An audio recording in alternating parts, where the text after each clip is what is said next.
Oh, hi.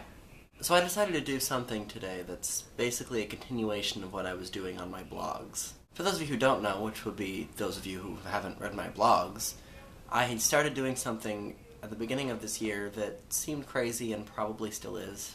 I made the decision to read every book on a top 100 list, which I will link below if you are interested in what that is. I started this at the beginning of the year and I am now on number 8, so I'm making quite a bit of progress. Though, to be fair, 2 of the books on the list are actually trilogies.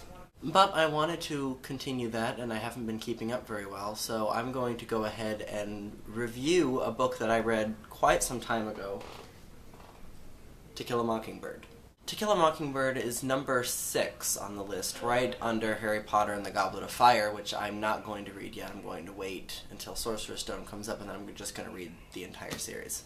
So first, my opinion on the book. I love this book.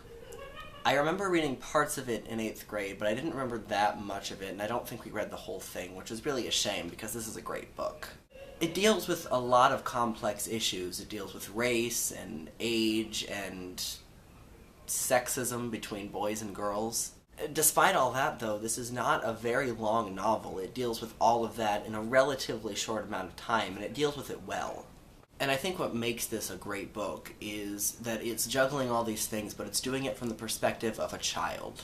That perspective is completely unbiased toward any of these situations. She's just commenting on what's happening in her town. She doesn't view these issues as issues. She's just noticing how other people are reacting to them.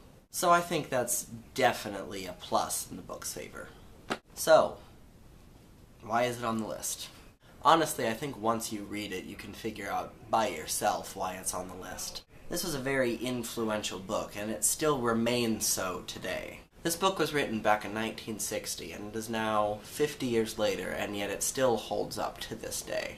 It deals with a lot of issues that are still prevalent in today's society.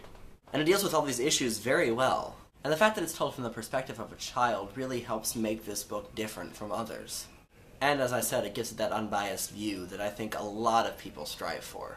So that's my overall opinion of To Kill a Mockingbird. I'm curious as to what your thoughts are on this book, so you can let me know in the comments if you so choose.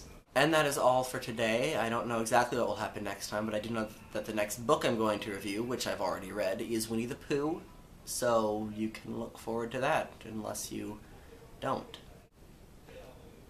Bye. And that is all. Next time, I don't know what I'm going to be doing next.